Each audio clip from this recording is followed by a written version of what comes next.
বরিশালের বানারীপাড়া বালিকা মাধ্যমিক বিদ্যালয় মাঠে ২ জুন রবিবার বিএনপির প্রতিষ্ঠাতা শহীদ রাষ্ট্রপতি জিয়াউর রহমানের ৪৪তম শাহাদাত বার্ষিকী উপলক্ষে আলোচনা সভা ও দোয়া মাহফিল অনুষ্ঠিত হয়। জাকির হোসেনের প্রতিবেদনে থাকছে বিস্তারিত।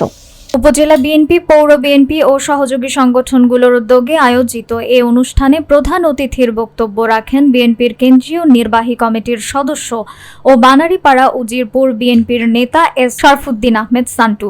তিনি বলেন, শহীদ জিয়া ছিলেন গণমানুষের নেতা এবং তার আদর্শ ও আত্মত্যাগ আজও আমাদের পথ প্রদর্শক।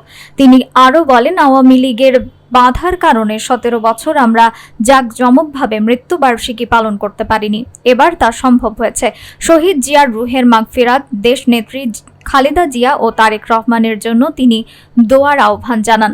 সভায় সভাপতিত্ব করেন উপজেলা বিএনপির আহ্বায়ক শাহ আলম মিয়া এবং সঞ্চালনায় ছিলেন পৌর বিএনপির সদস্য সচিব হাবিবুর রহমান জুয়েল। দোয়া মাহফিলে বিভিন্ন অঙ্গ ও সহযোগী সংগঠনের নেতাকর্মী, সাংবাদিক ও স্থানীয় গণ্যমান্য ব্যক্তিরা উপস্থিত ছিলেন। শেষে তবারক বিতরণ করা হয়।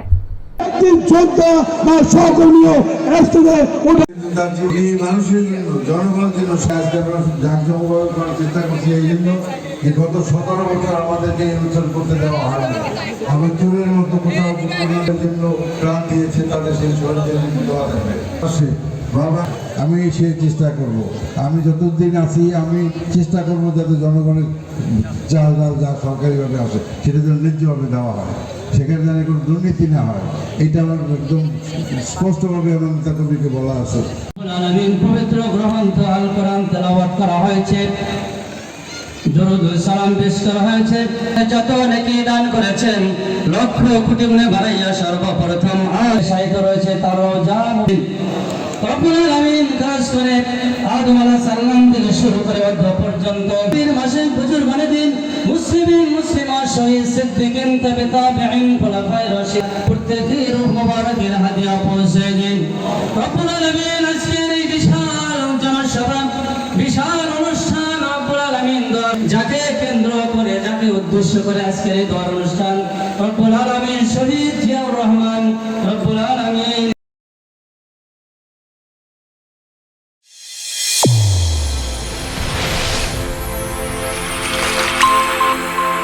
চ্যানেল A1 হৃদয়ের স্পন্দন।